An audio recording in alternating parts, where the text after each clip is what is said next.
یہ ریڈیو صدائے حریت جموں و کشمیر ہے۔ محمد طارق اپڈیٹ کے ساتھ۔ مقبوضہ وادی میں تاریخ کا بدترین لاک ڈاؤن جاری ہے۔ نہتے کشمیریوں کو جبری پابندیوں میں آج 42 روز ہو گئے۔ نہ کھانے پینے کی اشیاء دستیاب ہیں اور نہ ہی ہسپتالوں میں پڑے مریضوں کو ادویات میسر ہیں۔ ان مظالم کے خلاف جہاں دنیا بھر میں آوازیں اٹھ رہی ہیں، وہاں امریکی ارکان کانگریس بھی بول پڑے ہیں۔ دنیا بھر میں کشمیریوں کے حق میں اور بھارت کے خلاف مظاہروں کا سلسلہ جاری ہے۔ برطانیہ، ایئرلینڈ اور امریکی شہر ہیوسٹن میں کشمیری عوام سے اظہار یکجہتی کے لیے ریلیاں اور سیمینار منعقد کیے گئے۔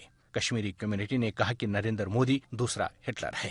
بھارتی فوج کی جانب سے بڑھتی ہوئی اشتعال انگیزی پر آزاد کشمیر کے وزیراعظم کنٹرول لائن کے تمام سیکٹرز کے ہنگامی دوروں پر ہیں۔ پاک افواج کے chairman joint chief of staff committee general Zubair Hayat نے کہا ہے کہ ہٹلر نے جو جرمنی میں کیا وہ بھارت مقبوضہ کشمیر میں کر رہا ہے۔ وہ لندن میں اوورسیز کمیونٹی کی طرف سے دیے گئے اشارے سے خطاب کر رہے تھے۔ یورپی یونین کے ارکان پارلیمنٹ نے مقبوضہ کشمیر میں انسانی حقوق کی سنگین خلاف ورزیوں پر بھارت کے خلاف تجارتی پابندیوں کے علاوہ انسانی حقوق کی خلاف ورزیوں میں ملوث افراد پر سفری پابندیاں عائد کرنے کا مطالبہ کیا ہے۔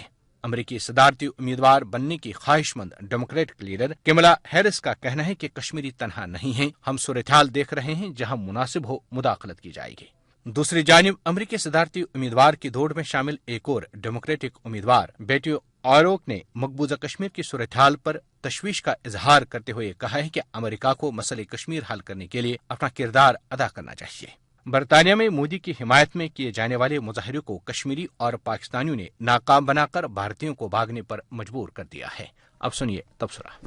مقبوضہ ریاست جموں کشمیر میں بھارتی جبری پابندیوں کو آج 42واں روز ہو چکا ہے۔ موبائل، لینڈ لائن اور انٹرنیٹ سروس مسلسل بند ہے۔ وادی میں چپے چپے پر غاصب فوج تعینات ہے۔ 11,000 لوگوں کو گرفتار کیا جا چکا ہے۔ بھارت کی اس بربریت کے خلاف پوری دنیا میں مظاہرے جاری ہیں۔ انگلینڈ، آئرلینڈ، ہیوسٹن اور دوسرے شہروں میں مظاہرے ہو رہے ہیں۔ عالمی سطح پر پاکستان کی کوششوں نے رنگ لانا شروع کر دیا ہے۔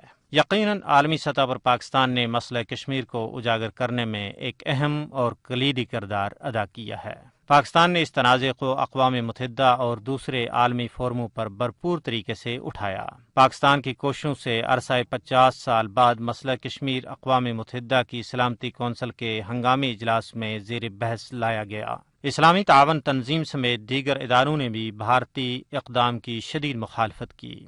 یہ پاکستان کی سب سے بڑی سفارتی کامیابی ہے کہ اقوام متحدہ کے انسانی حقوق کونسل نے بھی اپنا بیانیہ جاری کیا۔